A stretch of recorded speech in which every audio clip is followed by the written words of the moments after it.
Hey guys, what is up? It's First2Weeks, and I'm going to be bringing you guys the Revolution Map Pack DLC official trailer released by the Call of Duty YouTube channel, and I'm going to be bringing you guys the breakdown of the entire zombies portion of it, because the multiplayer portion really doesn't need much of a breakdown. It's pretty much extremely straightforward, as there's nothing to hide, and typically Treyarch likes to hide more of the zombies information, but they do leave little hints and clues in their trailers, so I'm going to be breaking that down for you guys and showing you guys everything there is to know about it.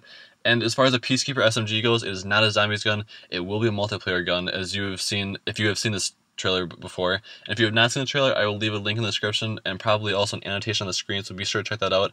The annotation will open up a separate window, so don't worry.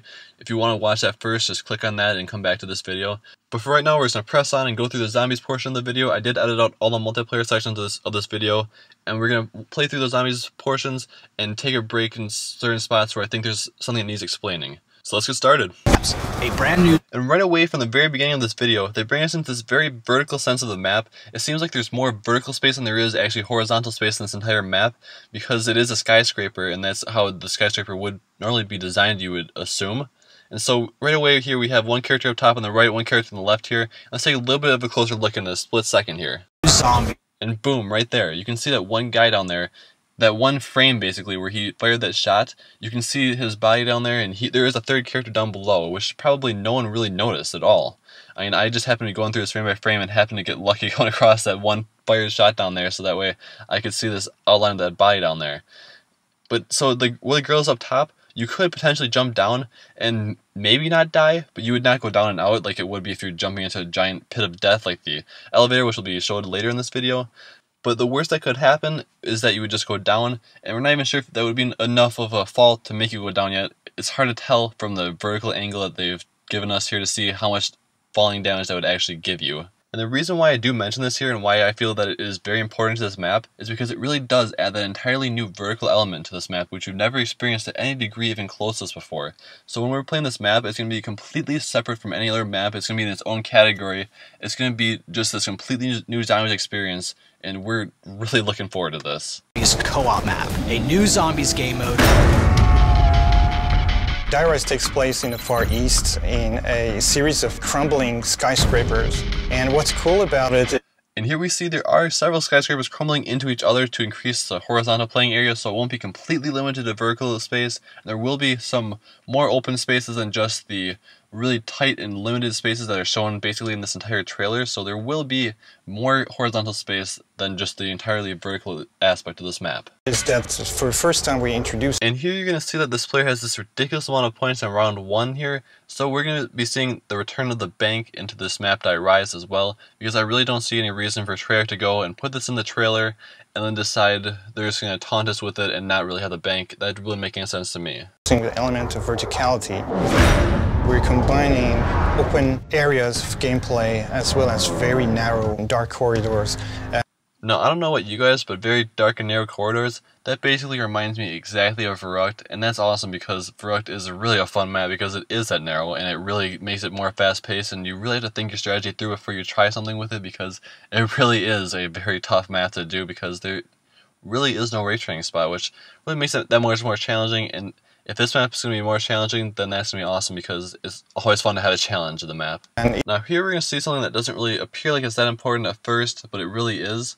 The sewing machine on the right side, you can see that it's a sewing machine, and to further confirm that, if you couldn't tell from the actual just image of it on the right side, because it is kind of covered up and it's kind of hard to see, there is a pedal down below also. And now let's take a look at why this really is important in this next clip here. It's very much like a maze. You not only will get... Alright, keep your eyes on the power switch over there. Anyways, you can see that this is important at the sewing machine in the other clip, because the sewing machine is behind the power switch right there, next to the fan. So whenever you find the room with the sewing machines in it, most likely you have found the same room as the power. And one other side note with this, you can see that the hand is actually detached from the power lever, which is kind of strange and is probably a glitch. But the thing is that we can learn from this glitch, I feel like it is a buildable power switch like it was in Transit and Green Run, and that's also means that there probably could be a lot of other buildables. I mean, we will see, but I couldn't see really any other reason for this glitch even existing, and especially to have that glitch existing in an actual trailer, which is kind of strange. lost, but also there are so many dangerous places like elevator shafts that are open. If you don't pay attention, just fall into the chasm. Now how awesome is that? They're making this giant pit of death elevator shaft and really taking this whole vertical thing to the next level. I mean, if you go down that elevator shaft, most likely you're going to lose all your weapons, all of your perks, everything. It's going to be like just going down and out without anyone even having a chance to revive you. I can't see there being any way of getting down to the bottom of the elevator shaft. It just looks like just a giant pit of death and there's no way out of it. And I just keep finding this awesome that they keep adding more and more elements to this map, just making it more and more challenging and making it just this awesome, probably really technical kind of a map, and it's going to be a lot of fun. We've created this environment that is very surreal in nature. In certain parts, players may not be able to tell which side is up and which side is down. And here you can see a Buddha statue in the background back there, actually. I mean, it's not that out of place as we are in China or the Far East as they described it, but I do feel like it has a major part to do with the Easter egg, because why would we even be in China in the first place? Because why would the characters be there? And maybe it does have something to do with that statue. We will find out, but I really do feel like that is a pretty major part of the Easter egg. It's kind of like an MC Escher style puzzle. Now, as far as the MC Escher comment goes, as far as we don't know which way is up or down, I think that more refers to just the general layout of the building. Like, if you looked at a picture of it, you wouldn't be able to tell like which way is up or which way is down. But as far as being able to walk inside of it, I don't think you're going to actually have any kind of confusion when you're walking inside of it, as far as like someone's walking on the ceiling as you're walking on the floor. I really don't see the laws of physics or anything changing for this map that much for any particular reason. And if we were on Moon, I could see that kind of, but something like this, I really don't think there's going to be too much crazy stuff going on. Just more of the general design of the building is probably all he's talking about. The actual gameplay elements, probably not too much. Turn is a brand new game mode to Zombies. This is the first time we've added a new game mode with our DLC, and it allows players to do something that they have wanted to do for a long time, which is play as the zombie. In this mode, you're going to run and wreak havoc, trying to take down the one lone human player. And if you're successful, you'll actually respawn as that lone human, and now it's on you to fend off the zombies, and you're going to get points for doing so. Now this is extremely exciting. I mean, being able to play as a zombie against humans, that is just awesome. I can't believe they're actually adding a game mode like this. That's going to be just so cool to be able to play like this. And I can basically tell you from what they said there, I can basically tell you exactly how this game mode is going to work. It's going to be a free-for-all based game mode where every man for himself, or zombie in this case even, where most of the players are going to be zombies, while one person is a lone human by himself, fending for himself. The more kills he gets, the more points he gets. And the human is going to be the only one who gets points throughout the entire game. Whoever is a human is the only one who's going to be able to get their score higher and be able to win the game. So you're going to want to be the human as much as possible. And as a zombie, your goal is to go attack the human and kill the human so you can be the human and spawn in as a human, so that way you can actually go and get points for yourself. And the person with the most points at the end of the game, I have to assume it's by some sort of time limit. I'm not sure if there's another condition that would be able to end it.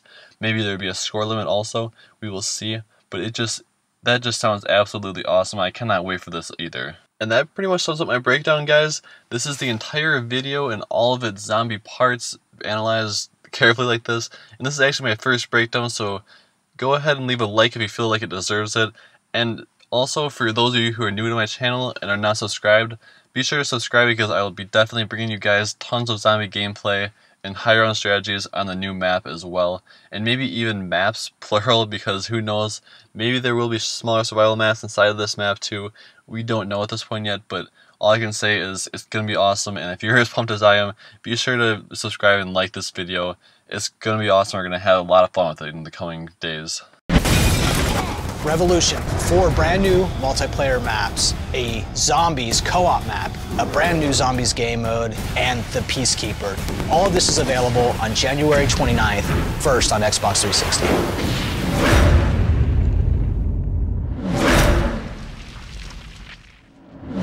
Get Revolution as a standalone map pack or as part of the Season Pass.